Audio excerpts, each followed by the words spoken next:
Hello, everyone, and welcome to the Gaming Duo podcast, where friendships are built through gaming. If you were joining us for the first time, we are two best friends, and we do a gaming podcast together, and we talk about heated discussions about the gaming industry and other shenanigans. I am joined by my co-host, as always, Kelvin Rolone, and I am Rob Garcia. Kelv, how you doing today? I'm doing amazing, dude. How are you? I'm doing great. Can't complain. I feel way better from last week. I had COVID last week. You sound way better, by the way. Yeah. It was not good. If you want to listen to last week's episode, you'll hear how bad I was. But I And was it a was funny trooper. because you were slowly declining as we were like finishing up the episode. Like you I sounded like, literally, you had energy in the beginning, and then all of a sudden you were just like, yeah, man, it sucks. Yeah, it is what it is. Like, whatever. And you're like, all right, I think it's time to cut this. I literally did one of those. I was like looking at you. I'm like, cut it. We You gotta cut. sent me a message. Yeah. You sent me a message like, dude, I'm dying over here. And I'm like, I said all I'm right, guys. fading. Yeah. I can't last much longer. I said. Well, move on to the next one. Let's get this rolling because Rob's over here about to pass out. So, Well, welcome guys again to this week's episode. Some updates. We are doing live episodes now. So if we go on YouTube Thursday nights, we have the episode live and you can see nice visual of us. I think that's probably the best way to actually see the podcast. And yeah, if not, welcome to our audio listeners as well. And yeah, really, we did the live episodes before and we missed it so much that we're gonna bring them back. It gives us more energy, right? it gives us more energy. I think people missed the whole thing as well because it's just a part of the community. I think that's what really brought us back to doing this. We want to kind of get you guys back into the community and just start talking to you guys as we're doing the show. But don't worry too, we're still going to be focused on doing those little small videos that we do, the clips of our podcast. We haven't been doing the greatest on that part, and that's kind of my fault on that end, so I will be honest on that. But I'll try to do my best to record these videos and then try to get the edited version out as soon as possible. It's just been a really hard year in a sense. So Well, yeah. I mean, again, we're live right now. You can catch on YouTube and then every Friday morning on your favorite podcast streaming service. Full show. Enough about change the podcast, dude. How's your week and what have you been like playing? What kind of games?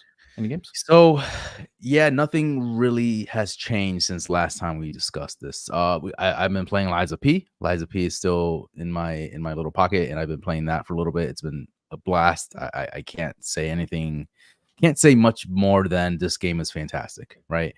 And that's really it. I haven't really touched anything else besides that. So, and I like that. I think I wanted to touch. I wanted to pick up Alan Wake 2. I did. I really did. And I still do, but I'm not Right. going to focus on that right now. I just want to finish Liza P or maybe get close to finishing Liza P before I start that. But besides that, man, that's it. What about you? Yeah, same. I've been just trucking along with Lies of P. I'm pretty much at the end of the game, but when I tell you I was throwing myself at the last boss like crazy, like I Mhm. just like I'm not gonna spoil anything for you because obviously, but I got so frustrated with him. I think I threw myself at him 19 times, 15 to 19 times, and I couldn't beat him. Not bad. Yeah, and he just kept kicking my ass. So fun times. I talked to Nate about it, venting to him because Yes. Nasty Nate from the Trolls podcast. And yeah, he's just like, wait, because he kept telling me, I was like, this game's not that bad. This game's pretty easy. He's just wait, just quit. And every boss was just like, how am I gonna beat this boss? Am I gonna beat the boss? This one is out of all the bosses, I feel like this one is very cheap. He just has a certain move set that's just super annoying, you know. Is it So cheap to the point where you just don't see yourself beating this particular boss, or is it like, okay, I'm getting better as I keep dying, or you know what I mean? Like there's always that progress that you make. It's not great progress, it's not big progress, it's not a massive progress, but you do have that slight progress. Like, okay, I've gotten much better than the last 10 deaths. the problem is there's no like lag time for him. Like there's no downtime per se for this boss in particularly. And then even if you dodge the slew of attacks, you don't really have an opening to attack because your stamina is just going to be super low. So like you're worrying about like dodging all these attacks, but you'll never have enough stamina to actually do an attack of your own. So you're just like wasting it on dodge. And then if you block, that takes away stamina too. So it's just like it's not only you're fighting against him, you're fighting against your stamina bar, which I feel like with a lot of other boss fights, yes, it's always the case. Like you're always limited with the stamina, but I was getting mad. I was like, you know what? I'm going to put this down for a little bit and then I'll pick it back up when I'm feeling up to it. But I'm there to beating it. I'm going to beat it because I'm like, how can I not beat it? Like I'm there, you know? You're there. It's always good to take a break, right? Right. Especially when you're fighting those intense boss fights. I haven't gotten to that point where I'm just like chucking my controller at this game because so far, and I think you will agree, the beginning is a little. It's fair. It's not hard. It's not terribly hard. So I'm getting through the notions. I'm getting through the beats. I haven't fought a boss that I was like, oh my god, I don't know if I can beat this guy. You know, I think I've died maybe 5 times tops at a boss. You know, which is not terrible. I feel like, right? So far, I'm getting like through the game relatively easy. But I know I'm gonna hit a point in the game where I'm gonna hit like a brick wall, and I'm just gonna be okay. This is what everyone was talking about. Like I'm stuck, right? So Yeah, we'll see when that happens. the game definitely does a good job of easing you into like, oh, this game's not that hard, right? When you're in the field and stuff. They actually released a patch where it made the game a little bit easier, right? Yeah, it made the game easier. So I wouldn't say this is like the hardest Soulsborne game there is, but some of the difficulty spikes are not really there. Like there's crazy difficulty spikes, especially with some of the bosses. Some of the bosses can be legit unfair, but again, Kelvin, you know what they say: get good, right? Get good. Don't be a bitch. Did you ever beat Millennia from Elden Ring? Anyways, moving on to listen, man. I'm waiting for what's his name? What's that guy's name? Let me solo her. Let me solo her. Give me some help here, man, because we've tried. You and I tried. And I just can't get it. I can't do it, man. So I don't know. Maybe when the Erd Tree, the DLC comes out, we'll go back in. I might go back. Yeah, you're right. That's a good one. Yeah. Oh my gosh. Speaking of that, man, go for it. We're gonna see it. I was just gonna. Oh, because it's been exactly a year since we last saw. That's when it was announced at the Game Awards that it was coming. So that's right. Are we gonna actually get a like gameplay and a trailer for it now? Probably. I think we will. It's been a year. I didn't think about that. You're right. That'd be really nice to see. And then you think a release date of like early next year or something? Probably March 2024. That's what I'm thinking because that's when Elden Ring dropped last. Was in March or April? I think March sounds right. Of 2022. I think it dropped. Yeah, that sounds right. I was gonna say with the DLC soon at some point, and then they announced DLC for Liza P. I'm just like, damn, dude, like going back to those to Elden Ring specifically, that's gonna be tough because that game was tough, and I know you love that game. I know you were just all about it, and you just fucking injected it right into your veins. So I don't know if I'm gonna be that way. I just hope that I stick with it. Right, I stuck with it, and I beat the game, and I was happy. I was content with that. I didn't beat Maleha, whatever her name is, Melania. And I don't know if I can do that again. You know what I mean? Sure. Yeah. I think going back into I've thought about doing a whole new game again and just doing like a new build and stuff, but I'm like, don't really want to go all that, or should I just pick up from my old build when I had my first playthrough? So I might just pick up on the build I had and progress the game. So yeah. So enough about what we're playing. That's it, right? You're just playing Liza P. That's it. What are you doing? Yeah. You got anything? That's it, Liza P, and that's all I'm trying to do. I'm trying to take it slow. I do want to play Alan Wake too, and Mario Wonder as well, but we'll see. I also want to pick up the $10 DLC for Resident Evil 4 just because it got nominated for Game of the Year. So I'm like, kind of want to go back and try that because you get the Resident Evil 4 did not the DLC. Just throwing that out there. No, that's what I'm saying. I'm saying like I want to play the game, the DLC because the game got nominated. So I'm like, I want to revisit the game. But we'll see. We'll talk about that more later. Well, let's get into some rapid fire news for the week.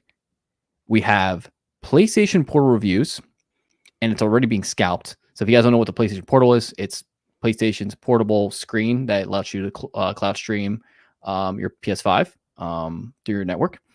Call of Duty Modern Warfare 3 is deemed the worst Call of Duty ever. Baldur's Gate 3 is coming to Xbox and will be announced during the Game Awards. And then Persona Tactica is coming out today if you're an audio listener. It's coming out tomorrow if you're a visual listener. And Mario RPG reviews are out. What do you want to tackle first, my friend? I mean, let's talk a little bit more about the whole scalping situation, but also just PlayStation Portal in general, because that released this week as well. And I've been hearing great things about it, right? I mean, we were kind of skeptical about it because of just the lack of features that it has. Right. But the fact that people are, in a sense, raving about the game, the whole, handheld experience that you have now with the PlayStation Portal, I feel like it kind of did like a switch, right? It's like a lot of people did not really vibe with it when it first was announced, and then all of a sudden people were like, oh, well, you know what, it has these features that are not here, but it's really fucking good. So I want to talk a little bit about that, and then we'll talk about the scalping. Yeah, so the PlayStation Portal essentially, I forget when it was announced, but a couple months ago, at a price of $199.99, and it's basically an extension of your PS5 in a sense, right? It allows you to stream your PS5 through your Wi-Fi connection. I think it's like a 7 point something LCD screen, and it looks wonky, right? Because it looks like a DualSense attached to a screen is essentially what they did, but it works. And people were very skeptical at first when it first got announced. They were like, "This thing looks stupid, and who's going to buy this?" As it got released, people got hands on it. The reviews were a lot more receptive, right? They were like, "Wow." Some people were like, I can't live without this thing. This thing's great. I love, so I think with this thing, your mileage may vary, right? Depending on what you're using it for, how strong is your Wi-Fi connection, all this stuff. So overall, pretty positive. I'm going to read a IGN review over here. They usually give me like a little piece of like saying like what it actually like the verdict. Here we go. They give it an 8. The PlayStation Portal is the best PlayStation 5 remote play solution available, and their verdict was the PlayStation Portal is the most surprising device I've ever come away from loving after going in with loaded skepticism. It's such a better experience than using your phone with a slap-on controller, basically the backbone. And it works so much better than I was anticipating. So it was a pleasant surprise to everyone. I like this guy, by the way, the one you have on screen. I'll say more about that. I really love the freedom it gives me to play my PS5 from anywhere with decent Wi-Fi coverage, especially when the rest of the family was using the TV to play Switch. Bearing in mind that it is in no way a standalone device and 100% requires PlayStation 5 to function at all. The biggest thing keeping the Portal from being truly amazing, though, is the lack of the access to Wi-Fi that requires a web browser to log in and lack of Bluetooth support for audio. It's a great device. It represents the best solution possible for PlayStation remote play. If it wasn't for those two caveats with the Wi-Fi and the Bluetooth, this would probably get a 9 out of 10. 8 inches, 1080p, 60 hertz. LCD screen. LCD, not OLED. Right. Not OLED, man. Come on. So, I'll ask you, what do you think of this thing? Obviously, you were skeptical at first for this thing, and this comes out. Are you more intrigued to get this thing, or you still are kind of on the fence of like, I'm gonna wait? I am very easily just swayed to tech sometimes, right? And so this, I was already like, oh my gosh, like I really want to get this, right? But I held back because of the simple things of the fact that you can't just connect to any Bluetooth. Like I can't, like right now I'm using my AirPods. I can't do that if I'm playing the PlayStation Portal, which to me is like a letdown, right? You need to purchase a separate Sony PlayStation earbuds. That's $200, basically doubling the price of it for you to use it, with your headphones. Yeah. And so that's where I left off. I was like, you know what? I'm not gonna really jump the gun. But from what I'm hearing, it's a solid device. And this really is a device for me because, as you guys know, I'm a huge PlayStation fan. That's kind of like my main console of choice, right? And so I would love to play Alan Wake, Spider-Man 2, whatever PlayStation title I have on my PlayStation anywhere in the house, right? Like I would love to do that. I think that would be so ideal for me, especially, having kids, just kind of dealing with the hecticness of day-to-day life. That would be so easy to just pick up, even when I'm in bed, just playing and just having a good time, just playing my PlayStation games, which I love to do, which I want to do, instead of going downstairs in this cold, damp basement. Like, you know what I mean? Like it sometimes it's just not ideal to play here sometimes. And sometimes I just want to lay down, kick back my feet, and just enjoy a game or two. So this would help me do that. Obviously, I have other options. I have my Ally, I have my Switch, but there's something about a dedicated device for a dedicated console that makes it enticing for me, right? I think it would be the same thing if you had a dedicated device that Xbox made that was just solely, hey, you're playing Xbox games, Xbox titles, and that's it. I think there's an audience for that. Maybe not the biggest audience, right? But for me, that speaks to me, and I enjoy the fact that it's just a fucking screen with two fucking like two just controllers attached to it, right? Like to me, that's just like it seems so brainless, but at the same time, it looks like it just works. So I'm all about it. The LCD screen, I'm like, right there. It said batteries like 4.4.5 hours, which is okay. I think it's better than the Ally anyway. So I'm cool with it. I like what I'm hearing. I like what I see. I think the $200 price point, it's a little too steep for me. So I'm gonna hold back and wait till it probably kind of drops on in price. But I'm liking what I see so far. Yeah, I'm in the camp of those big two caveats for me. The lack of the headphone support, because I would love to use this thing in bed, right? Yeah. What's up? Take it easy, Jono. Another familiar face from the Elder Trails podcast. So guys, Shout outs. shout out. But the fact that I can't use headphones with this in bed, Of your choice. exactly. My partner's in bed sleeping. I'm up a little later. I can't really play it at that point, right? Because they're not, unless I put on, put on mute. But no one wants to really do that, right? No one wants to play their no one wants to play their thing on mute. So Right. that's a big sore spot. And I think for me, I'm going to wait until Mhm. either a price drop happens or they patch in you're able to use any Bluetooth device. I guarantee they're gonna see the sales and see that it's not gonna sell as well as they wanted to, and maybe it will, but they could see what people are saying that like, why wouldn't they make the purchase? And I think them doing the just their headphones you could use it with, I think it's dumb. I think it's a very foolish decision. That's them being like greedy, right? Like being Yeah. incredibly greedy, being like, okay, well, you have to buy your headphones. And like, no, Sony, I don't have to buy your headphones because that's what's causing me to not buy your device right now, right? Because I have Are to pay. the headphones are $200 and the headset is $150? Is that what I just read? That is correct. Yep. Wow. So I'm going to personally say I have a Pulse headset on my PS5. I hate it. I do not like. I would not recommend it. It's not comfortable. Hate it, dude. It's not intuitive where the buttons are. I just don't like it. I stay away from that thing. Earbuds are probably a different story. They're probably nice quality earbuds. But I'm gonna wait for a price drop. Same. I think that's a good choice. I'm gonna wait for you to get it first. Sure. I want your impressions of it. I actually might go to your house and like try it out and see like, do I really need this? Because again, I don't have kids, right? You do, so you're gonna utilize this more than I am. But like, is the battery life what you wanted? It is the sleep mode. Like, what is the sleep mode like? Do you have to like reboot your every time you turn it off? Do you have to like go into the game launcher and relaunch your game again because that's how cloud gaming works? Or is it going to go based off of your PS5 rest mode? Right? Is it just like a mirror of your PS5? So these are questions I definitely want answered before I commit to purchasing something like this. Yeah. Agreed. Yeah. And as far as the scalpers go, I mean, like, they suck. Really. Like, Yeah. What else is there to say? Right. It's just like a weird thing to scalp, though. Like, I guess they thought that it was going to blow up, but there's going to be a ton of these things. For me, it's like maybe they thought it's the next best thing since like the PS5, because remember the PS5 was scalped, like all the next gen consoles were scalped like crazy. Yeah. People don't know. Yeah.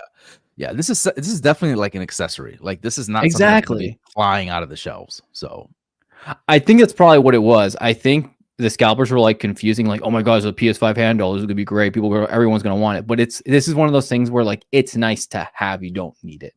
Yes. Um, That's actually perfect the way you said that. And I actually love how that whatever they just did, I don't know what they just did there, but that was really cool the way they just I don't know if it just connected to their PS5, but that was really sleek. well, Yeah. explain what they did, like as far as like just Yes, I'm sorry. sorry. Yeah, there was like there was like a loading screen, but the way it looked really sleek. So it's nice that they put some effort in, kind of the UI. So yeah, I think this is cool accessory style feature. Like you said, I think you nailed it. This is something that God, I love Spider-Man. This game looks so great. This is something that you would use if like as an extra thing, as a secondary thing. And it's nice to have. And I don't know if it's gonna be something that people are gonna run to the store to buy day one. Maybe I mean Christmas, that might be a perfect gift. Exactly. This is a great Christmas gift if you have the budget for it, right? It is again, it is a little pricey. It's $200, but your man's who has a PS5 will definitely like the gift. I guarantee it. I would love this as a gift. Alerts, So if you're listening, you know what I mean? there you go. It looks like the people that are scalping the portal are charging as high as $330. It looks like. So like not that much of a difference. Like I mean, Yeah. it's just annoying that it's just everything. When everything comes out for the first time, they always do that. So I didn't think this was gonna get scalped, but apparently people are still scalping things. So Amen. let's move on. Call of Duty Modern Warfare 3 deemed the worst Call of Duty ever. This is from GameRant. Call of Duty Modern Warfare 3 is now the worst rated game in the history of the franchise, based on review scores from critics. This series low suggests that the Microsoft subsidiary might have to reconsider its near-term plans for the franchise given its trajectory. Basically, to say this in a nutshell, Call of Duty Modern Warfare 3 is more or less Modern Warfare 2. It's just there's a couple of extra content. It almost seems like it's DLC. I think there was actually an article that said this was actually supposed to be DLC, and they pushed it into an actual whole game experience. I watched some gameplay of it today. I have my buddy Rob. He was playing it, and shout out to you, Rob. And it's the same game. It's the same game. It's the same game. They added a cool new thing where it's you have a tactical stance where you can like turn your gun sideways and it makes it more accurate up close or something like that. But it's the same game. Like if you told me, all right, which one's Modern Warfare 3, which one's Modern Warfare 2, I couldn't tell you which one was which. So I don't doubt why this is getting awful reviews, because if you spend $70 on this, you are literally just I don't know. I don't know what to say. But this is the thing. People will be spending $70. Oh yeah, We know that this is garbage, right? But the mass audience, they don't know. They see, oh, Modern Warfare 3. I love Call of Duty. I'm buying this day one. And they're gonna realize how bad it is once they purchase it. But a lot of people just don't really read on reviews, It sucks, especially if they know exactly what they're purchasing, right? They don't like Call of Duty is Call of Duty for like regular people. They're just gonna buy it because it has Call of Duty in it. It's just a Madden of shooters now at this point, right? It's just every year there's there's a couple of new guns and a couple of new operators and new locations and new maps and the same game types. Like that's just, and until people start not buying it, that's when Activision is gonna change it up or take a break on this franchise. Yeah, you nailed it. If you were to tell me, hey, this is Call of Duty, like Modern Warfare 1, Modern Warfare 2. whatever, I'll be like, okay, cool. Yeah, that looks, yeah, you're right. I can't tell the difference anymore. Up until, like Ghost was probably like the only one I can kind of like really define. And then after that, Call of Duty to me is just Call of Duty, So this looks worse, honestly. From what I played before in previous games, this actually looks a little worse. It's just a rehash. It's the same thing. So I don't doubt that the reviews are bad, and I think the review, I think GameSpot gave it like a 4 out of 10 for the single player. I think the single player is only like 5 hours long or something crazy short like that. Well, they only worked on the game for about 6 months from what I read. So that's concerning, one, because I mean, with how big budget these games are, especially Call of Duty, that should not be that should be worked on for only about 6 months. Like games typically are worked on for at minimum 3 years, right? And Yeah. so for this to just be normally like, oh, 6 months and just throw it. And from what I read too, this was supposed to be like a DLC. So not sure what happened there. I mean, obviously, I'm sure corporate has something to do with it, but yeah, it doesn't look good. This doesn't Look look at good. Modern Warfare 2 compared to Modern Warfare 3. Literally, what we were watching some Comparison. gameplay just now, and it was a comparison. And Modern Warfare 2 actually looked better than Modern Warfare 3 in the comparison, which is crazy. So, guys, if you want a pass on a Call of Duty game, you should pass on this, in my opinion. I think there's no reason to purchase this and save your money for a better suited game like Alan Wake 2, or even play a free game like Apex or something like that, right? Yeah. Halo Infinite. There's a lot of other shooters out there until this franchise. But if you're a Call of Duty fiend and you love Call of Duty and you love the rush and you love the same crap, then one thing I do not like about Call of Duty, is the last thing I'll say, is the way they do the unlocking system. You know how like you level up and you unlock your guns, right? You unlock your guns and you do the same thing like that. But the one caveat is it's attached to daily challenges. So say you hit level 46 and you're about to unlock the Semtex grenade, right? You unlocked it, but you didn't really, because you have to attach a daily challenge to it. So in order for you to actually unlock it, you have to complete 3 daily challenges, I believe, to unlock the thing you already unlocked. It's really, really ass backwards the way they do that. I'm not a big fan. Let me tell you, I would flip chairs if I had to do that. If they told me, "Hey, this is unlocked, but you can't actually physically use it because you have to unlock 3 daily challenges," I'll say, "Fuck off!" Like I'm not doing that shit. And the challenges are just like kill people, 10 people crouched, jump from this high of a building in one game or something like that. Yeah. But the thing is, you have to assign each challenge to each thing you want to unlock. So it's just like a whole. They just want you in the menus, and it's a pain in the butt. So hard pass for me. I think the duo. It's a hard pass for the duo. 100%. I hope this shows them that they can't just just rush shit out, and I hope that they understand this is gonna be like. I hope it hurts their pockets, right? So that this doesn't happen again. Yeah. Well, let's move on and talk about a better game called Baldur's Gate 3. We're getting an Xbox release, and it looks like it's coming via the Game Awards. So I thought it was on Xbox already. I don't know why I didn't think it was. I know it's on PS5. I know it's on PC. But I always thought it was on Xbox as well. But Larian Studios has announced that it'll be revealing the release date for Baldur's Gate 3 on the Xbox X Series S at the Game Awards 2023. This was a tweet from Larian Studios, the studios that made the game. Xbox players, we hear you're looking forward for more news on Baldur's Gate 3. The game is on track for a December release, Larian said in the statement. We'll see you at the Game Awards for the world premiere of the exact release date. So, Baldur's Gate 3 was released with PS5, and PC, but the Xbox version still had issues due to Series S inability to perform split screen. So basically, there was a whole issue with that. People were saying, "Oh my god, this is bad for gaming. You should for developers to have to optimize for these things," and the whole thing. But regardless, my question for you is it going to be on Game Pass? No, I think it's too early for that. I think at some point it will be, but not right now. Next year, I can definitely see that being on Game Pass. Go for it. Yeah, go for it. I would love for them to go and show like Baldur's Gate 3 on Xbox, Game Pass. So you see the Game Pass. I'd be like, yes, let's go. It might be the case because I say that, but I also find this weird that they're gonna announce they posted on X to then say that this is going to be at the Game Awards. Like, what exactly are they showing? Like, we know what Baldur's Gate 3 looks like. You're going to show us how it plays on the Xbox Series S? It's weird, right? Like, why would you make a big announcement for that when you can just say the date? Like, it's just going to be like a trailer of the game, and this could be like on Xbox is January the 3rd, whatever, 27th. I don't know. No, I think it's. I mean, unless they're adding other features for the Xbox version that we just don't know about yet. But I don't know. So maybe you're onto something here.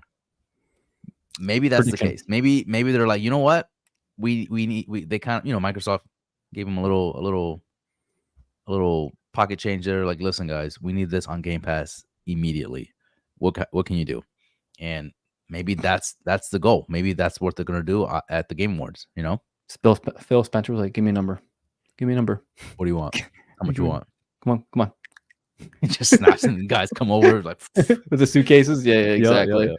So, So maybe you're onto something. I now that I'm listening to it and actually talking about it, I can kind of see that happening because again, why would they show this? Why would they announce this? And then for us to just say, hey, we're going to have this release on Xbox, like what are they going to show? So good point. exactly. So we shall see if that's the case. And then what's going to happen when we're watching the Game Awards, I'm going to be like, I told you guys, I knew it. I'll be like, yeah, I know. Yeah, see. Last piece of news before we go into the main topic. Last piece of what? Chat. News. What did I say? I thought you said nudes. I was like, where? Whoa, I thought you said nudes. I was like, last piece of nudes. Can I tell you about the show? Did I tell you about the shows I've been watching? Yes, no, you did. The Naked Show, right?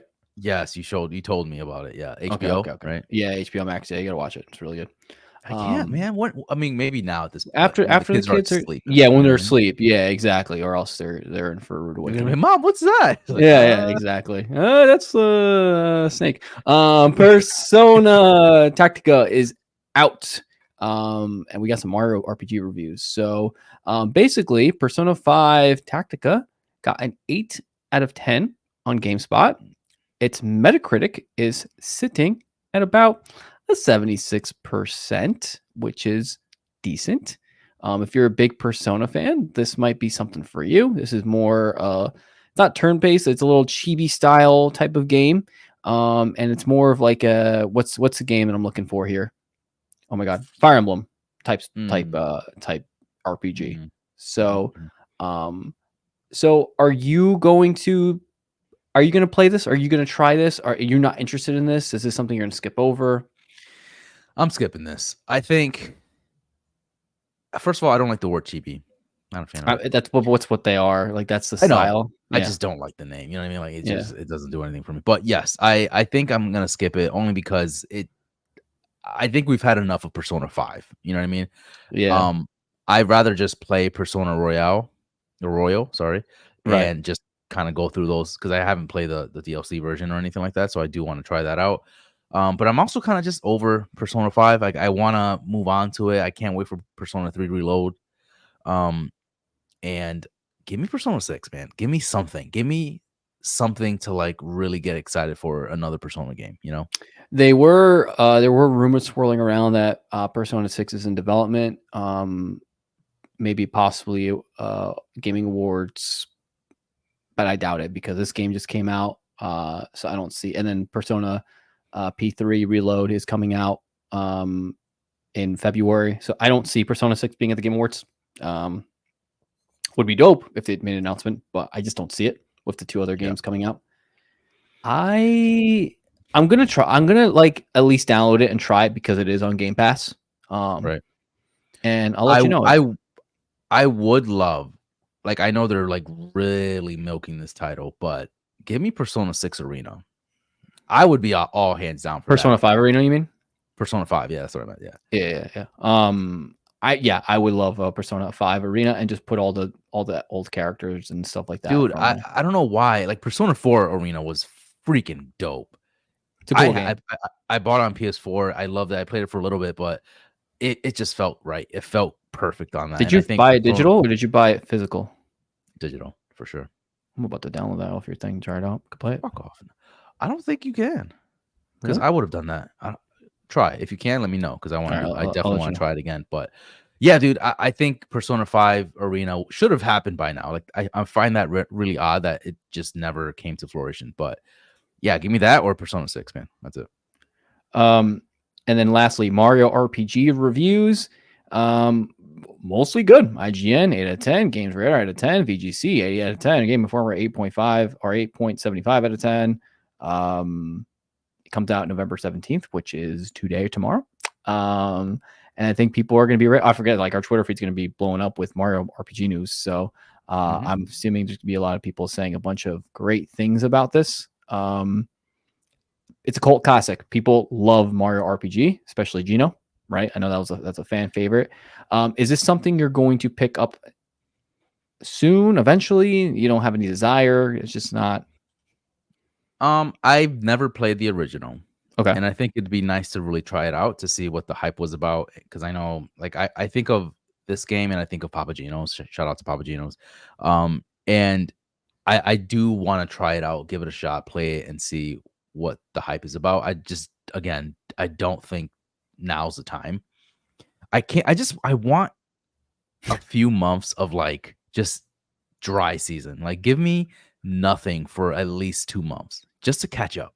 Just to play something that I couldn't do that in like a few months ago. You know what I Well, mean? I feel like that's what's happening right now, right? Is like we're finally kind of reaching the drier season because at least until February, until Rebirth comes out, right? So we But have then it just January of spikes up again. December. Yeah, but I'm saying we have a little bit of time. That's why we're playing Lies of P, right? This is kind of like the slow down time of games. At least I feel like. Sure. GameSpot gave it an 8 out of 10. They did say a few good things about it. They said not a few good things, just mostly good things. The good, truly admirable dedication to authenticity, frequently humorous and heartfelt writing, fast-paced battles are constant joy, wonderful cast of heroes and villains, staggering enemy variety. The only thing they said was bad was new combat mechanics are unbalanced and eliminate the challenge. So it's basically an easy game. So that might be something to just kind of run through. Hey man, I have heard that the music is amazing in this game. So I think maybe Black Friday deals or something like that. If they do like a buy one get one free for a game, it might be good to like get Mario Wonder and maybe this. But I think I was this might gonna be say, excluded because it's like super like new. Like those games I just was gonna came out. say, would you rather get this or Mario Wonder if you had a Oh, it's a choice? hard one. That's a tough one. I feel like I just heard good things about Mario Wonder, but it kind of like people were talking about it was awesome and they just said it's crazy, and then I don't hear anything about it anymore. People just like That's funny too. I've said the same thing. I haven't heard anything about Mario Wonder. Like usually when a game comes out, you like Twitter's blowing up or X whatever is always blowing up about the game and there's posts about it and there's like videos. right. I haven't seen a single thing about it honestly.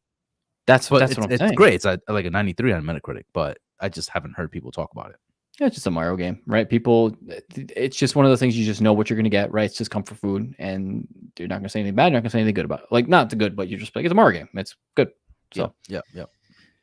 well, that wraps up our gaming news of the week. Let's move on to in-game chat where we're going to pick the nominees, or not the nominees. We're going to pick the winners of each category for the Game Awards. It's going to be fun. So, let's do it.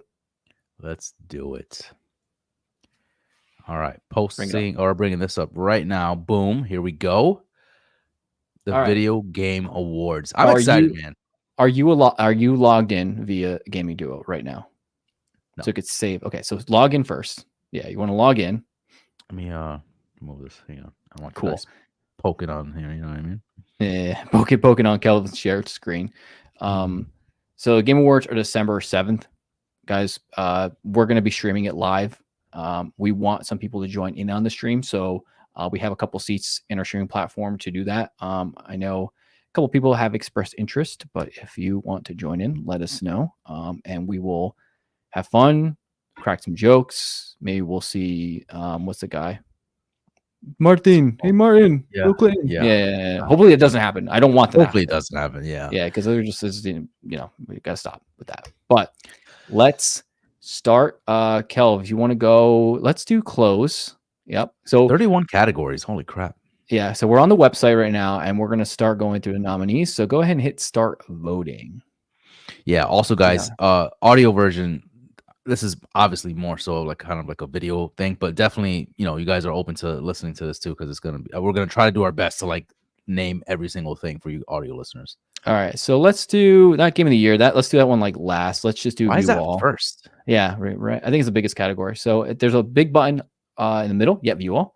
All right, let's go top to bottom. How about that? Yeah, there we go. Yeah, bottom to top. Best esports event. I'm gonna do my best to narrate what Kelvin's doing. So here are the games for the nominees for the best esports event. It is 2023 League of Legends World Championship, Blast.tv Paris Major, Evo 2023, the International Dota 2 Championships, and the Valorant Championships. I don't really watch too many gaming championship stuff. I'm going to go with League of Legends World Championship just because that's what I'm most comfortable with. I know you're probably going to go EVO 2023 because the fighting games. Sony just picked up EVO, I think, a year or two ago. So let's just go ahead and pick EVO. Let's just go ahead. Wow, I'll give that one to you. Yeah, you do. All right, so cool. All right, boom. Not sure in that. Right. Cool. Cool. Next in the category or previous, yeah, previous. You go previous. All right. Again, best esports coach. We have Christine Potter, Danny Zonic. We have Jordan Gumba. We have Yoon Hom Sung Young, and I don't know why this is. Yeah. It's for whatever reason show me as like a crop layout. Can you read that for me? Oh, Remy XTQZZ. Again, I don't know any of these people, but let's go. I'm gonna go with the League of Legends guy, Yoon Hom Sung Young. You okay with that? He one? has a great name. He has a great name. All right, let's do it. I honestly, do I have to go back here? Okay, so I'll just move back. I don't know if we have to go through every single category, only because we just don't know. Like esports, I don't know if you're into esports at all. I think it's just fun to pick, and then like we can like put a tally of like what we picked, and if it's right, I think it'd be fun during the show to do that, to see what we picked. I'm gonna go with for best esports team. We have Evil Geniuses, Valorant, Fnatic, Valorant, Gaming Gladiators, Dota 2, JD Gaming, League of Legends, Team Vitality, Counter Strike. Anything here, or you're just not? You're just you don't know. It's all you, man. JD Gaming, go JD Gaming. JD Gaming. Yep, okay. Yep. League of Legends. Let's do it. League of Legends train. All right. Next category. Best esports. So we're gonna get all the esports out of the way really quick. Lee Faker, esports athlete, Lee Faker. Just pick Faker because that's like the one that I know. Okay. Yeah, we're picking him. That was just the one that I'm picking. Yep. Best esports game. Now we're getting somewhere. So we got Counter Strike 2, Dota 2, League of Legends, PUBG Mobile, Valorant. What are you going here? I think League of Legends is just always at the top when it comes to esports talk. Valorant, right? Though I think Valorant has. See, I feel like Valorant this year, I haven't really heard much about it, whereas League of Legends has always been in the conversation, at least this year.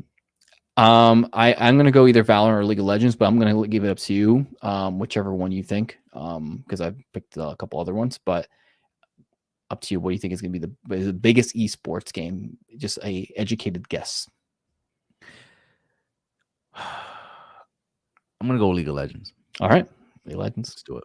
I'm gonna keep tally of this, and then we're gonna see what we got them all. I bet we get them all right. Of course, man. Gaming duel. Best creator. Best creator of the year. Content creator of the year. It's Iron Mouse, People Make Games, Quackity, and then what are the other two? Spreen and Cypher PK. Never heard of any of these people before. I haven't heard of any of these, so I'm gonna go with People Make Games. Yeah, I think that sounds kind of cool, right? Yeah. People make games. Let's see. I don't mind that. John in the chat says, "Who are these?" Right, exactly. Okay, now Apex we're getting is the best. I kind of agree with you there. I don't know why Cypher. He played Warzone a bunch. Originally a Fortnite player. Most anticipated games. The nominees are Final Fantasy VII Rebirth, Hades 2, Like a Dragon, Infinite Wealth, Star Wars Outlaws, Tekken 8. Kelvin, go ahead and just click it. We know what it is. Come on. Final Fantasy 2. I mean, Hades 2, really, really cool. That might win because there's a lot of Hades 2 fans, but oh yeah, as a duo, we gotta go Final Fantasy VII Rebirth. I get you. I hear you. Star Wars Outlaws. I don't really hear anything about that, so I'm not sure why that's there. I mean, I get it, but I don't know. But yeah, definitely 100%. Imagine if I click something else. Final Fantasy VII is definitely in the talks. I feel like Hades 2 is definitely a second for me, at least. Yeah, agreed. Best adaptation. This is gonna be good. Ooh. I mean, we kind of know the answer. I feel like this is like an obvious answer, but it's a good conversation. All right. Castlevania Nocturne, Gran Turismo, The Last of Us, Super Mario Bros. Movie Twisted Metal. I want to say Last of Us, but it's gonna go to probably the Super Mario's movie. There's Are you no way kidding it's me? yeah, Really? it's gonna go to the Super. You know No, how crazy it's, no. you don't think so? I think it Ooh. goes hands down to The Last of Us. The impact that The Last of Us brought to just shows in general, to like gaming shows in general, like that episode, what episode 3 was it? Had people talking about it for Yeah, weeks. but everyone and their mother literally watched the Super Mario movie. Everyone and their mother watched that. All right. Right, right. Best So adaptation, recognizing outstanding creative work that faithfully and authentically adapts a video game to another entertainment medium. They both fit that criteria for sure. I want to pick Last of Us. I do want to pick Last of Us, but I do think Super Mario is going to win. So I think for the sake of the duo, since you're leaning more towards The Last of Us, pick Last of Us. But I think Well, Super Mario Brothers is hang going to on. win. John in the chat here, he says Mario might win. He also says Gran Turismo was pretty sick. I haven't heard much about Gran Turismo. I heard it got decent ratings.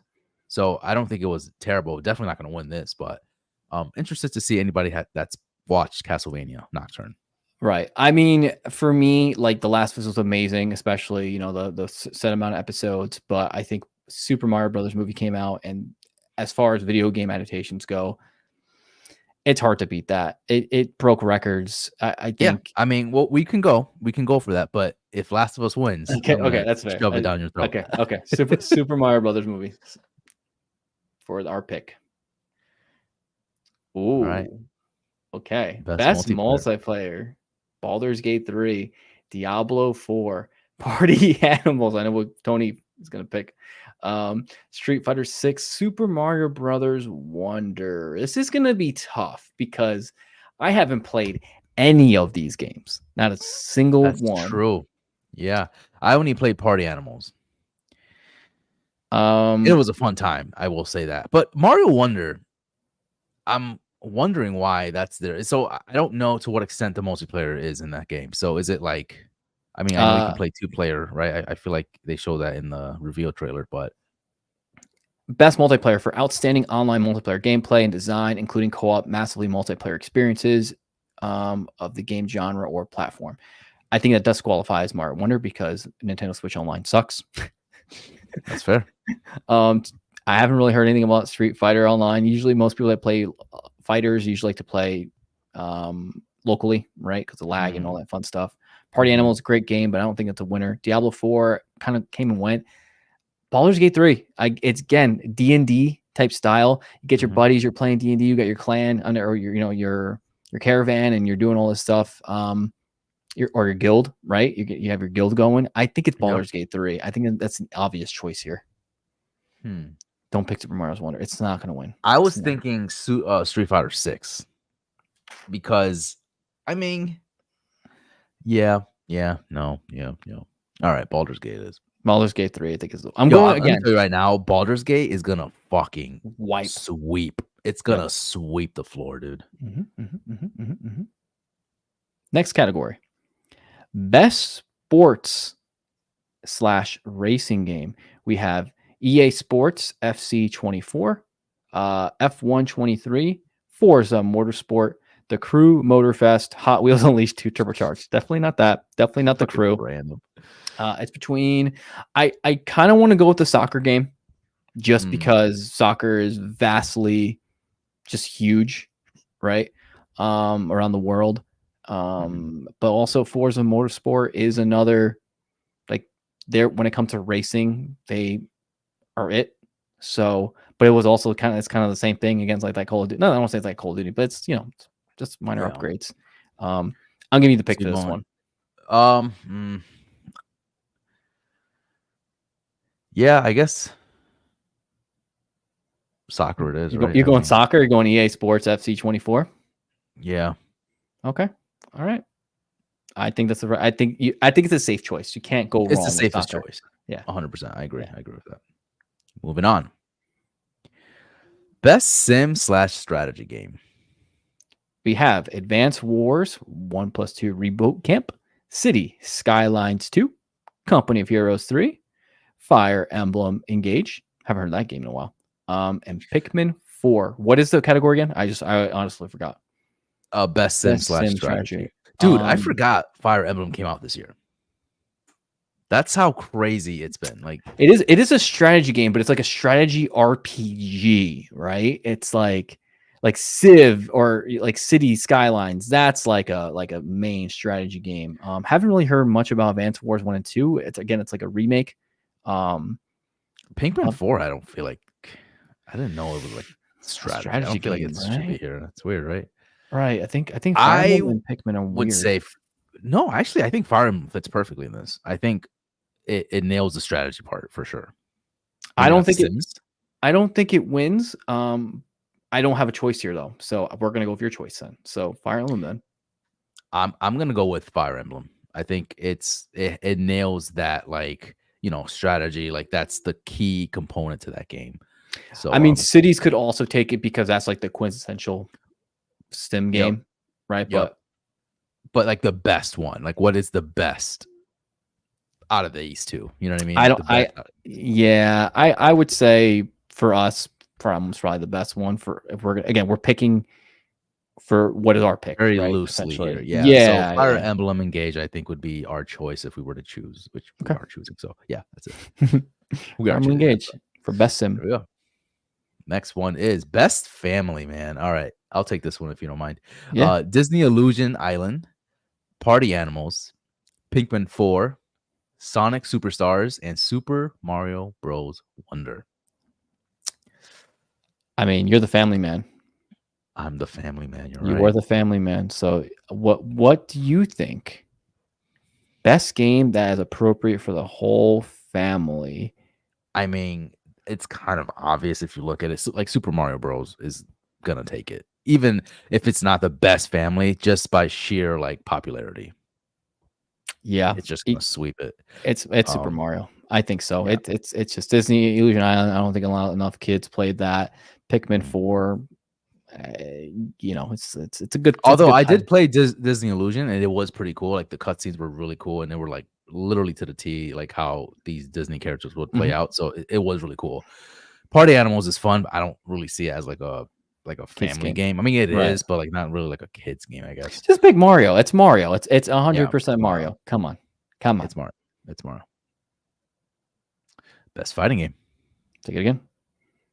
We have God of Rock, Mortal Kombat 1, Nickelodeon All Stars Brawl 2, Pocket Bravery. Never heard of that. Never heard of that game.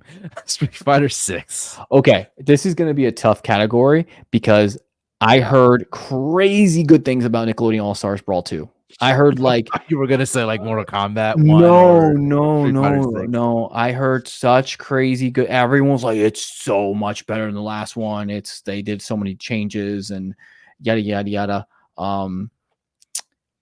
But if I was a betting man, Street Fighter 6. What are you choosing? Street Fighter 6. Street Fighter 6. I mean, obviously, it's gonna be between Mortal Kombat and Street Fighter 6. I don't. Nickelodeon All Stars Brawl could take it. I'm just saying. If it does, that's disrespectful. I think it got like really high reviews. I think he like did really well. It did fine. It did good. It did fine. It did better than the first one, but you're comparing that to Mortal Kombat 1. You're comparing that to Street Fighter 6. Like, there's just no competition between any of those games.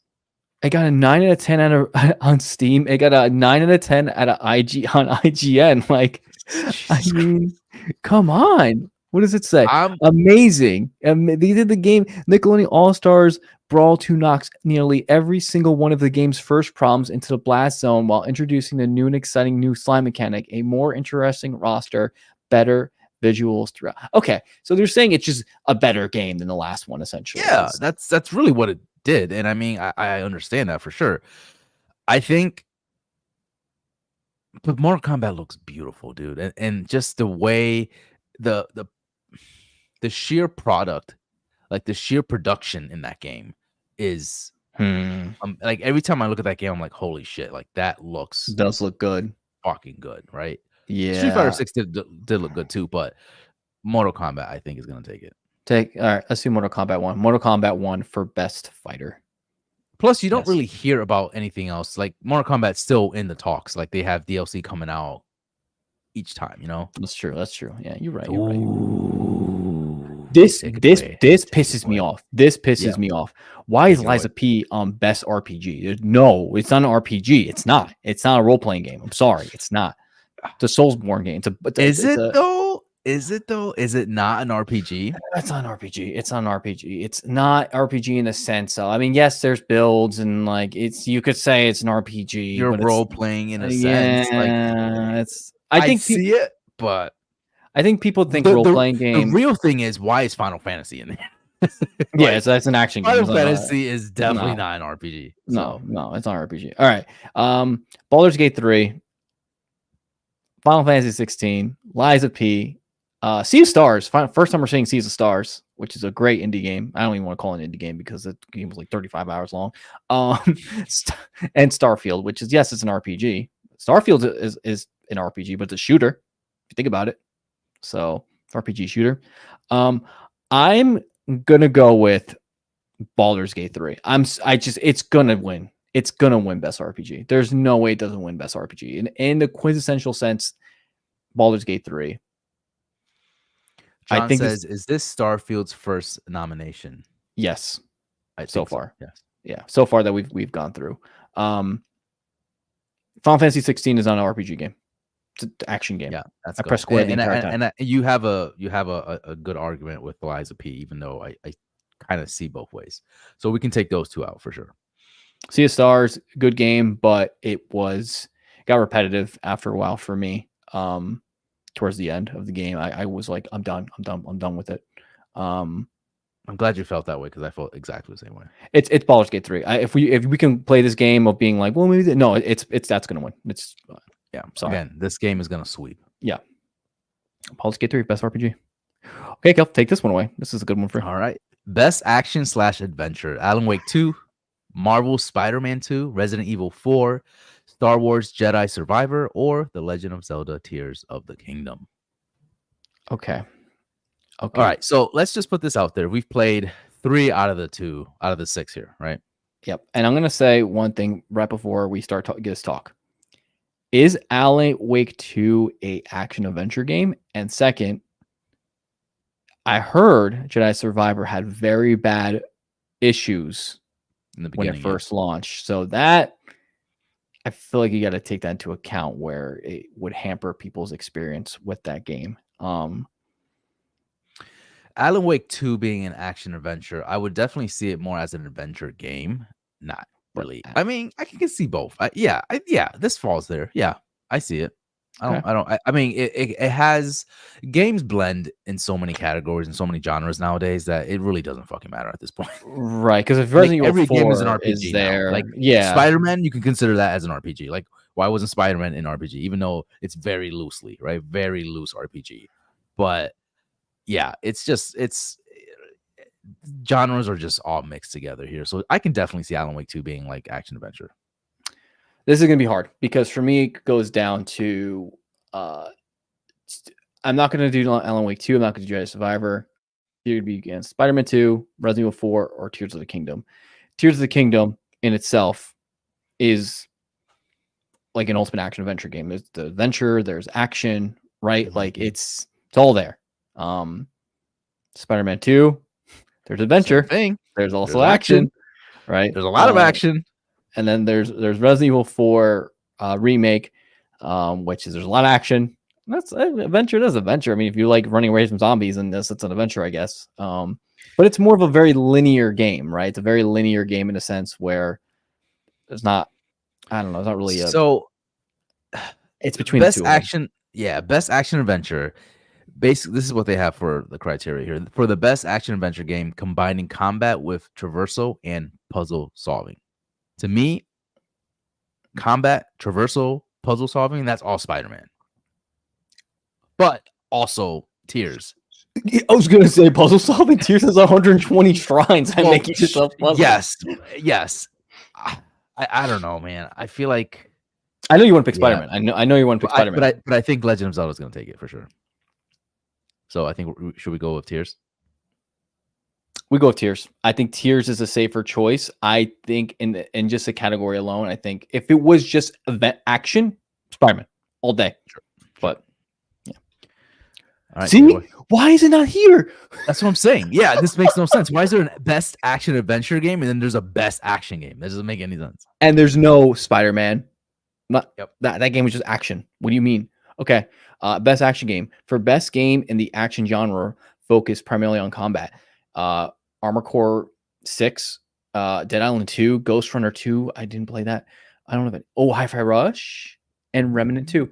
Heard good things about Remnant 2. Heard very good things about Remnant 2, but I don't think it's gonna win.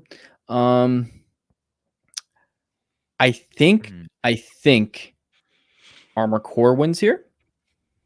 Because that game is just like, it's just the whole thing. I love Hi-Fi John makes Rush. a good point too, though. How is Hi-Fi Rush an action game? Like, I mean, it is an action game. It's adventure. Yeah, I don't know how these work. I'm gonna be honest. Yeah. Okay. All right. I can see it. Yeah, because but I see it more as like a rhythm game. That's why it kind of. But I get it. I get it. So you said Armored Core? I think Armored Core wins this. I didn't play it personally, but I think it's the winner just because that game is just pure action. It's just you just Mac and you're shooting shit the entire time. And it's like it's focused on combat, right? That's that's it. What it is. It's that's just it. combat. Whereas Dead Island 2 is, I mean, there's some traversal where you're like flying through everything. But your goal is to just make a badass mech that blows shit up and look dope doing it with these big humongous boss battles. So I think out of all of them, that's probably the best sure bet. But if you want to pick Hi-Fi Rush, go for it. But I think Armored Core wins that by. No, Hi-Fi Rush. I don't think it's winning in this category. I think Armored Core 6 is where it's at. So. All right, Armored Core 6 for best action game. That pissed me off looking at those nominees because I'm like, pissed me off. Oh okay. God. Best VR/AR. We have Gran Turismo 7, Horizon Call of the Mountain, Humanity, Resident Evil Village, Synapse. I haven't played any of these. Correct. Me too. But they were good. These guys are sneaky because the picture that they use for Resident Evil Village VR is Lady Dimitrescu. So, and we all know people love Lady Dimitrescu, right? I'm picking Resident Evil VR Village. Where's Nate when you need him? You know what I mean? Yeah, 100%. He says Synapse is really good. Synapse? Yep, I heard Synapse was really good. All right, this is for Nate. Yeah, pick Synapse for Nate. All right, Synapse for best VR game. Ooh, best mobile game. Final Fantasy VII Ever Crisis, Hello Kitty Island Adventure, sure, Honkai Star Rail, Monster Hunter Now, and Terra Nil. Honkai, I think I'm saying that right. That one was at PAX East. They were like advertising it like crazy, I think, on PAX East.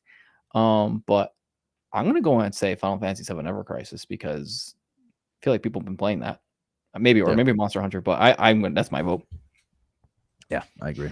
Not much to say about that. I mean, I played Final Fantasy VII a little bit, and it was good. It was more Final Fantasy. So, best debut indie game. We have Cocoon, Dredge, Pizza Tower, Venba, and Viewfinder. I'm going Viewfinder Cocoon. I heard very good things about Cocoon. Correct. Yep. Did you play Cocoon or no? No, tempted, but it's more of a puzzle game too, isn't it? But yeah, I've heard really, really good things about Cocoon, so I think Cocoon might win. Yeah, I give it Cocoon. Cocoon is the winner for best indie. Surprised CSR's not here, but I guess it's not considered indie game anymore. I guess not. That's a whole different conversation. Oh, there we go. Best independent game. Wait. Hang on. What? Let me go back.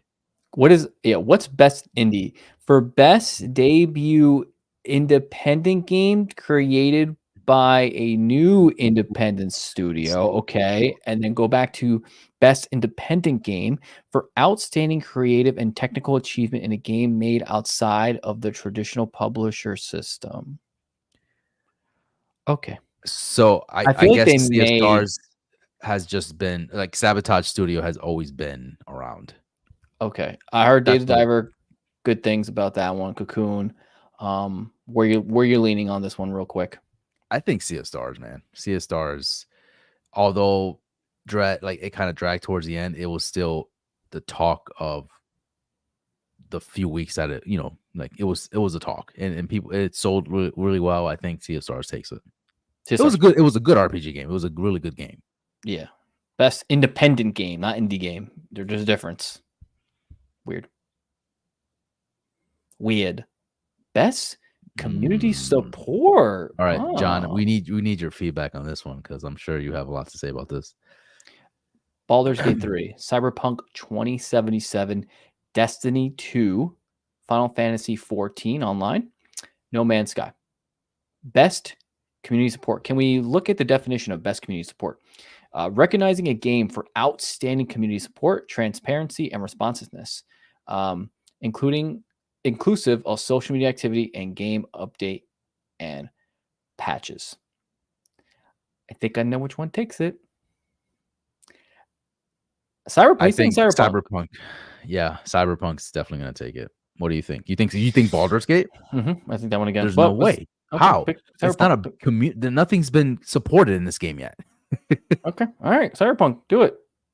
Pick it. I'm good with that. I mean, it's gonna Baldur's Gate's gonna win, but just pick Cyberpunk because that's. I don't think it's gonna sweep this one. There's no way. I think Cyberpunk is gonna easily take it. I'm not like, I think it's. Okay. Because like Destiny 2, they've had their issues, right? It's not been the best in the keen eye. And then when it comes to Final Fantasy 14, although they do a great job supporting the game, I think Cyberpunk, it was their year this year, right? Okay. Coming back from the dead. So No Man's Sky, you make a good argument there, sir. There you go. Best ongoing. Apex Legends, Cyberpunk 2077, Final Fantasy 14, Fortnite, and Genshin Impact. Not Cyberpunk. Don't think it wins for best ongoing. It just got Fortnite takes it again. Apex Legends. Yeah, Apex is always there, and it always is. It's just always there, and it's good. It can't go wrong. I think Apex. Yeah, only Fortnite because they did the whole OG thing, but that wasn't until recent, right? Mm-hmm. Yeah, you're right. Yeah, yeah. All right, Apex Legends. Games for Impact. A Space for Unbound, Chains of Sonar, Goodbye Volcano High, Tactica, is that how you say it? Tactica? Maybe? Chaya? I don't know. Terranil and Venba. I haven't played any of these games, so I can't make a good pick. You could pick one. Pick one for us. I'm gonna say Goodbye Volcano High. That was cool. Yeah, let's do that. All right. Let's do that one. All right. How many more categories do we have? Best in Innovation and Accessibility, Diablo 4, Forza Motorsport 3. Forza Motorsport, not 3. Hi-Fi Rush, Marvel Spider-Man 2's on here. Mortal Kombat 1 and Street Fighter 6. So I think the fighters have an advantage because they use the controller, different types of controllers. Hi-Fi Rush, I like it because of the obviously you can hear or see the sound, right, of like when it's happening. I'm not sure here, but I'm gonna go with, I think Mortal Kombat, Street Fighter, Fighter, they always kind of had good accessibility options. Spider-Man 2. I don't know if this is considered a accessibility option, but I know Street Fighter 6 has a completely different like mechanic system where you can play similar to like how Smash Brothers is. I don't know if that's like some type of accessibility, but that's pretty cool that they did that. If you read it, it says recognizing software and or hardware that is pushing the medium forward by adding features, technology, and content to help games to be played and enjoyed by an even wider audience. And Hi-Fi Rush kind of did the same thing too, right? They added something where it's like, even though you may miss the button prompts, it still like kind of continues the game forward. It's not like giving you like, you lost, you know what I mean? Like you have to start over. I want Hi-Fi Rush to win a category. I want Hi-Fi Rush to win this one. Let's pick that one. Let's do it. All right. Okay. Let's do that one. Come on. All right. Before we get to this, I just want to look at where we're at. Okay, so we have 1, 2, 3, 4, 5, 6, 7 more. We're almost done. We got this, guys. Best performance. Rob, take it away. We have Ben Starr, Final Fantasy 16, voice of Clive. Cameron Morgan, Star Wars Jedi Survivor. Idris Elba, Cyberpunk 2077, Phantom Liberty. Melanie LeBird, did I say her name? Alan Wake 2, Neil Newborn, Baldur's Gate 3, and Yuri Lowenthal, Marvel Spider-Man 2. I just want to let you know that Yuri is also the voice of Sasuke from Naruto. Just letting you know. Really cool.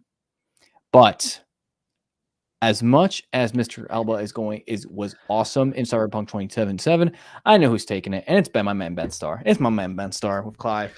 It's got to be. Yeah, it has to be, right? Like it has to be, like he has to win. My only complaint is where's what's his name?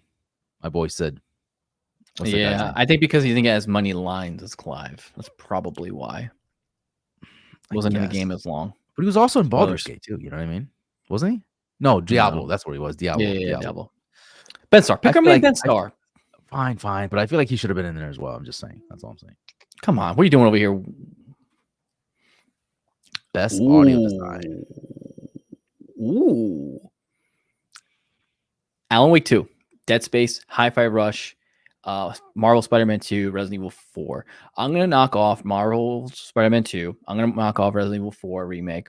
Now it leaves Alan Wake 2, Dead Space, Hi-Fi Rush. Hi-Fi Rush really cool. They worked with the Black Keys to make that soundtrack for that game, which is really cool.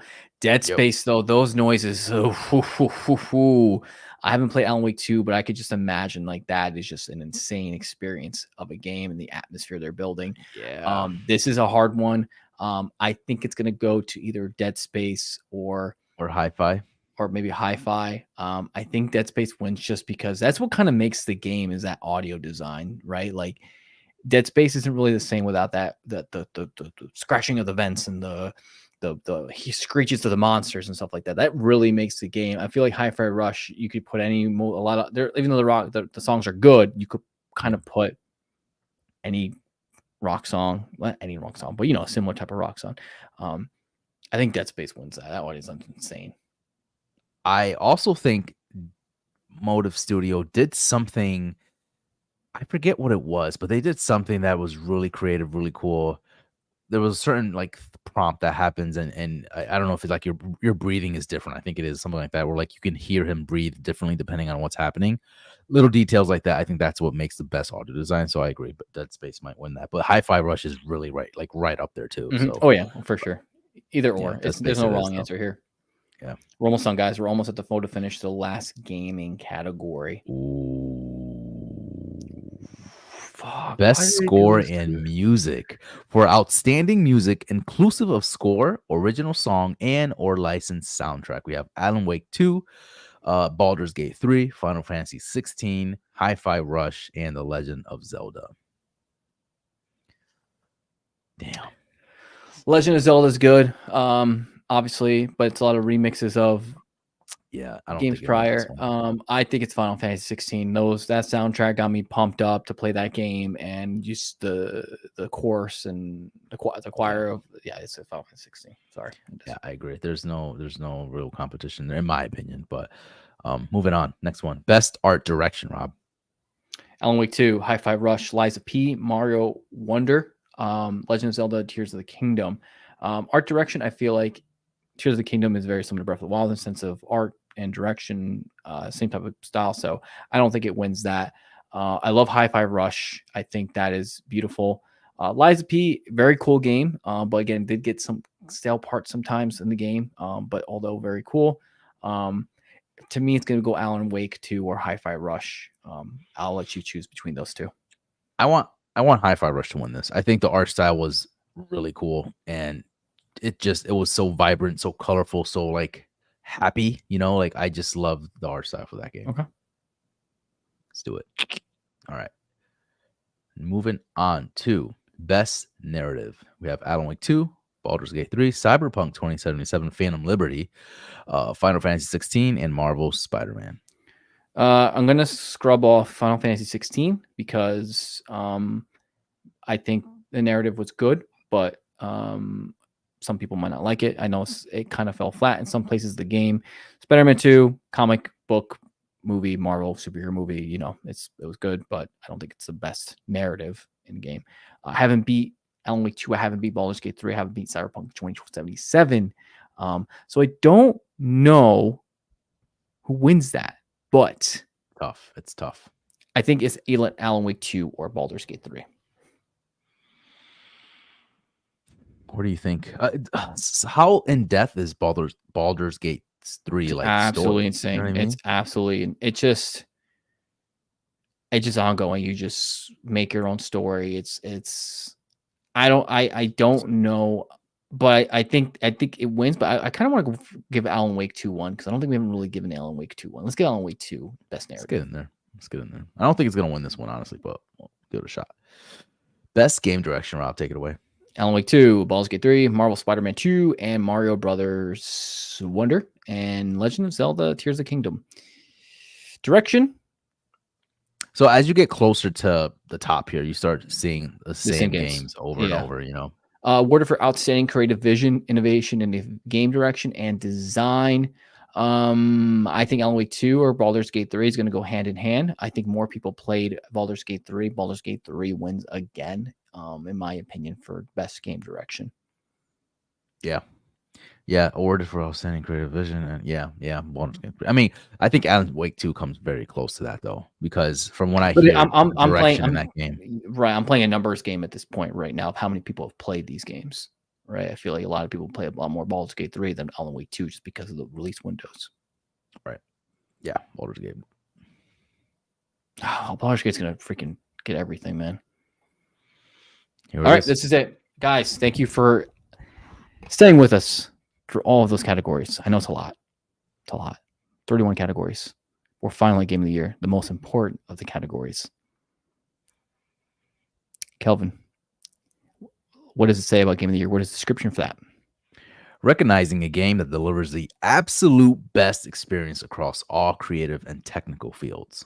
We have Alan Wake 2, Baldur's Gate 3, Marvel Spider-Man 2, Resident Evil 4, Super Mario Bros. Wonder, and The Legend of Zelda Tears of the Kingdom.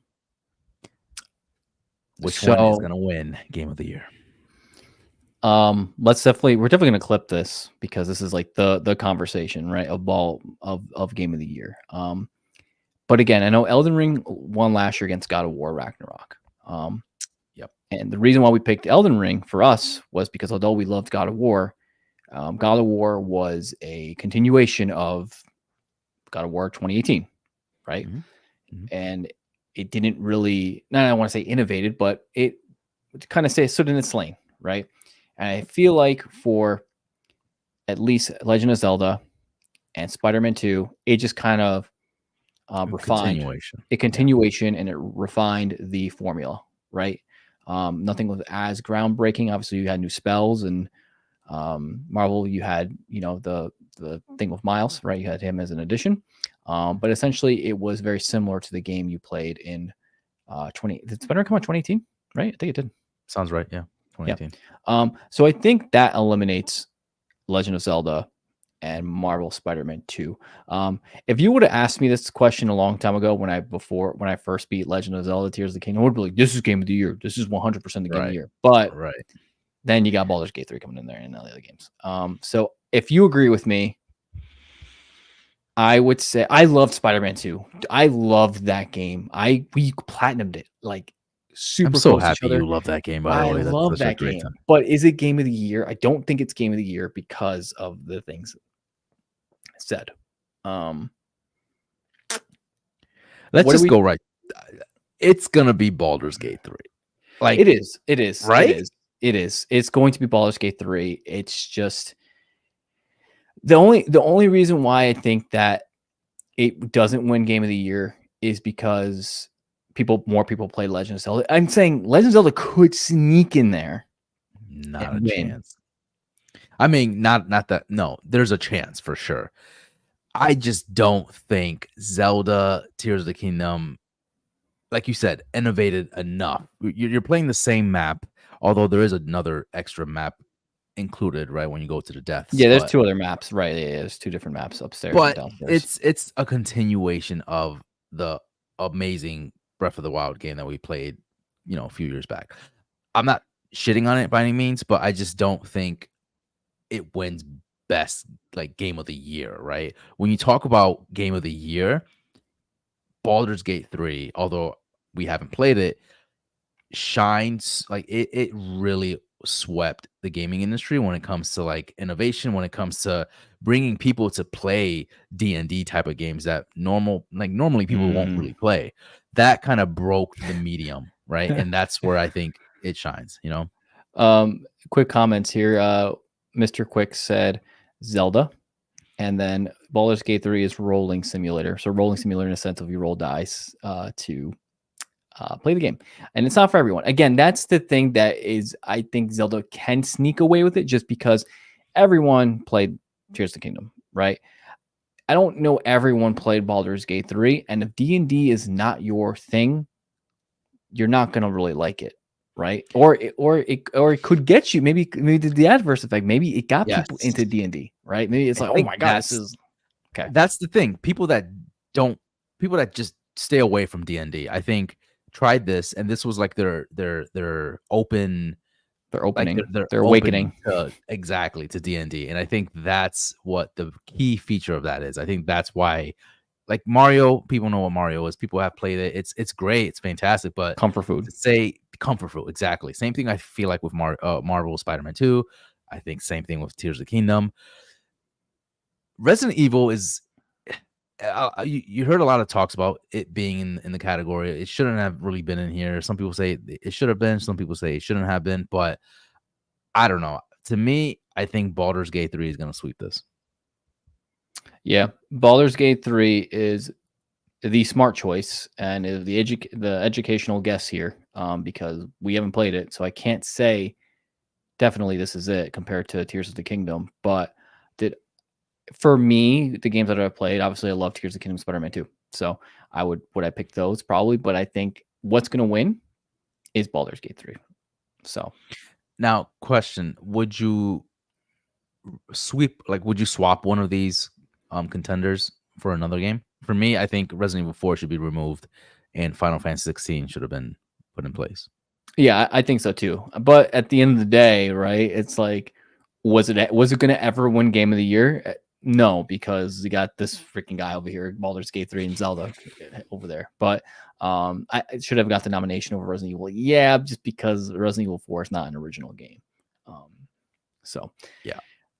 All right, go ahead and click it. Baldur's Gate 3 is the gaming duo's pick for Game of the Year. As much as holy crap. Yeah, that's just the way the cookie crumbles. It's just you can't hear enough good things about that game. So catch us December 7th, where I'm gonna have a little spreadsheet going, and I'm gonna see which ones we got right, which ones we got wrong. And maybe we'll do like a little game. Maybe we'll do like a game out of it. I think it'd be fun. I love it. I love it. Yeah, I think that'll be really 21 days left, man. 21 days left. So definitely, guys, please check us out on December 7th. We're going to be streaming this live. Come hang out with us. Come join us. It's going to be a fun time. If you check out last year's Game of the Year, we had a fun time with everybody. It was a really great time. We had some beers. It was just, a really cool time, chill and vibe. And yeah, stay tuned. It's going to be fun. Yeah, I think there were some tears that were had at the end. There were some tears. There was some laughs. Tears of joy. On. Yeah. It was a lot of things, and I'm excited for the announcements. So, yeah, guys, we'll see you next week. Thank you for joining in. We have merchandise. Please go to gamingduodpod.com. Support us. There's some nice hoodies, some nice t-shirts with our little logo that says "Friendships Built Through Gaming," because that's what we do. It's how we were founded. Yes. Cover anything else before we head out for this week's episode? The usual, guys. Check us out on any audio podcast service. Definitely give us a like. Definitely give us a rating. That definitely helps us out. And yeah, thank you so much, guys. All right, we'll see you guys next week. Good night. See ya.